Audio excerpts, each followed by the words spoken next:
guys, welcome to the 4M management class. I am Brooke. I am a supervisor up here and I will be your 4M expert today. Welcome to our class this morning. We are going to be discussing 4M management today. So what is a 4M?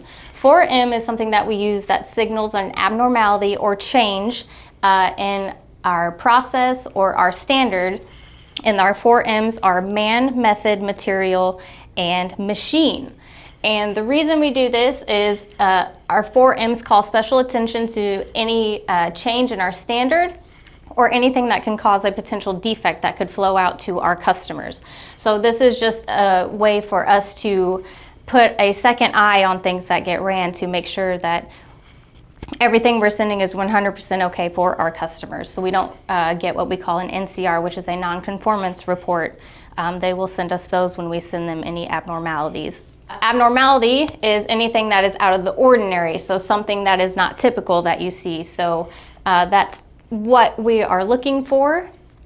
When 4M is in place, all parts will be inspected for quality. Abnormalities lead to defects. When something is out of the ordinary, you want to ensure no bad parts make it to our customer.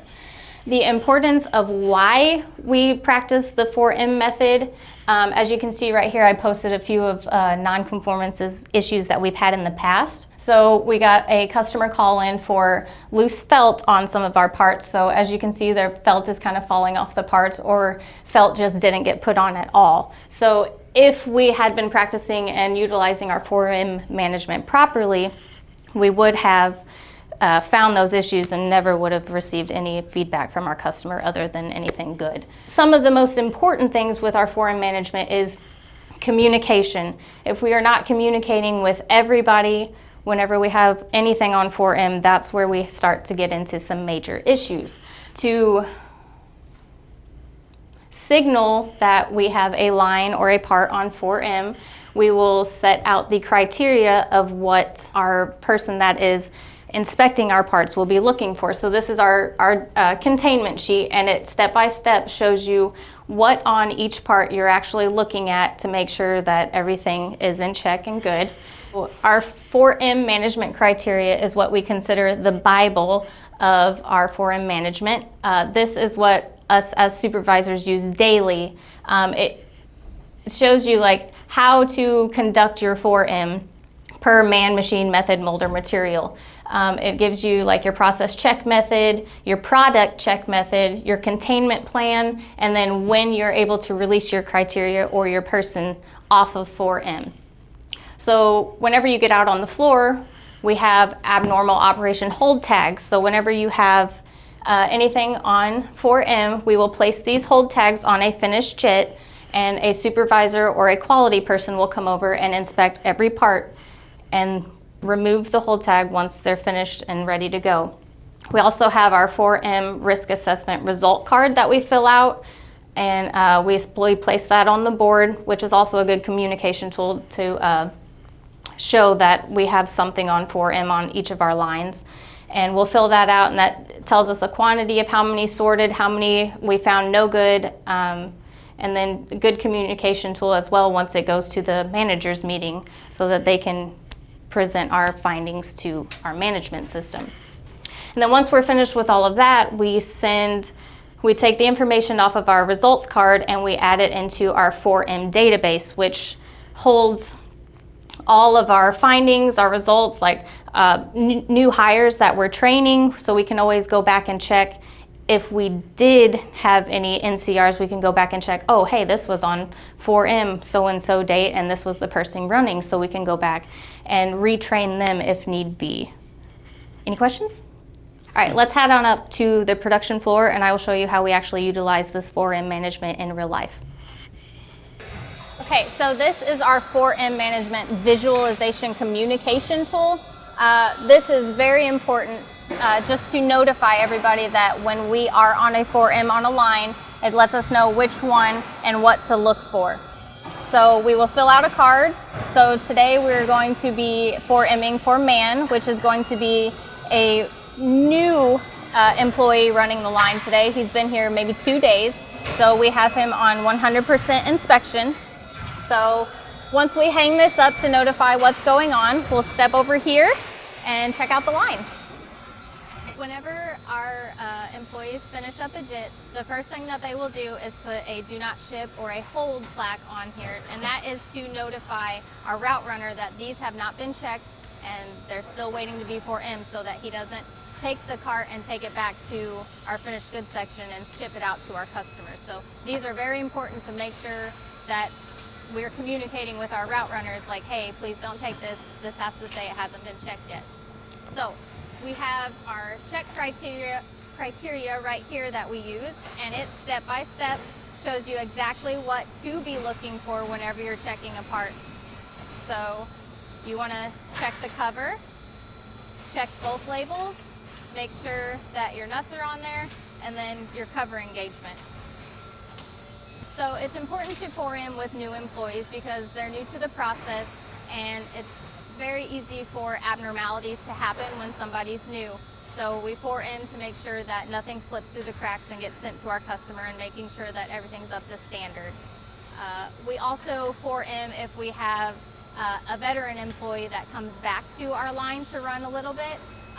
So we will put them on 4M, not as long as a new employee. New employees will usually 4M for 5 days. I like 3 days of running without any abnormalities. We can take them off of 4M and they're shipped and passed and ready to go. We also like to put like our veteran employees on 4M if they're coming back to the process after being gone for more than 3 months. And you can always refer back to this. This tells you exactly how long you need to 4M and how many you need to 4M before you can release them off of the 4M. Okay, so as you notice on our visualization board today, we have a method for 4M. So on our process today, we have a change in our standard and how we're running. Normally this is a 1 operator running process, but today we are running with 2. So even though both operators might actually be trained on this process, since we're changing our typical way of running, we're going to go ahead and 4M just to stay on the safe side. So we'll walk over and I'll show you how we do that. We're 4Ming for method today, and we have a change point on our process. So normally we run with 1 person, but due to production needs, we're running with 2. So we're going to go ahead and put it on 4M and 100% inspect, just to ensure that nothing slips through the cracks and no abnormalities get through, since we have a change point here. So normally our 4M cards will say machine or mold, but in this case we are 4Ming for machine. We had maintenance up here working on our torque drivers, and once they completed the process and said that we're able to work, we went ahead and put them on 4M to inspect the parts for the rest of the day to make sure that everything is running smoothly and we have no abnormalities. For our 4M for material today, on this line we ended up having to switch suppliers for one of our components. So anytime we have any new materials, we always put our lines on 4M to 100% inspect to make sure that there are no abnormalities with anything new that we receive in. So our 4M for material today, we have new labels from a new supplier. So we're checking the adhesive on them. So we've got them on 4M, and we'll go through and just make sure that they're wet down and they're sticking. Okay, so now that you've been shown our 4M change management system on the floor, I just want to reiterate that the importance of implementing or having a standard. So we know as upper management through our past history that change points are a big risk for customer flow out. So they can result directly in PPM more often than not. So having a clear standard and then also adherence of that standard is very important to minimizing the risks of change points. So as a member of upper management, 4M is driven by accountability. So what that means is periodic reporting of 4Ms, done so either through quality meetings, start of shift meetings, but direct reporting of each 4M on some periodic basis is a very good tool to keep the systems going. When implementing the 4M system, I think it's very important to have good visual control. So by use of the 4M tags and communication through both not only visual but periodic reporting of 4M status. One helpful tool in implementing a strong 4M system is good visualization and communication of the standard. So that can be as simple as posting the management criteria at supervisor work cells or anywhere so it's readily accessible to all parties involved. Basically, having a strong 4M management system will directly result in lower flow out and reduced PPM.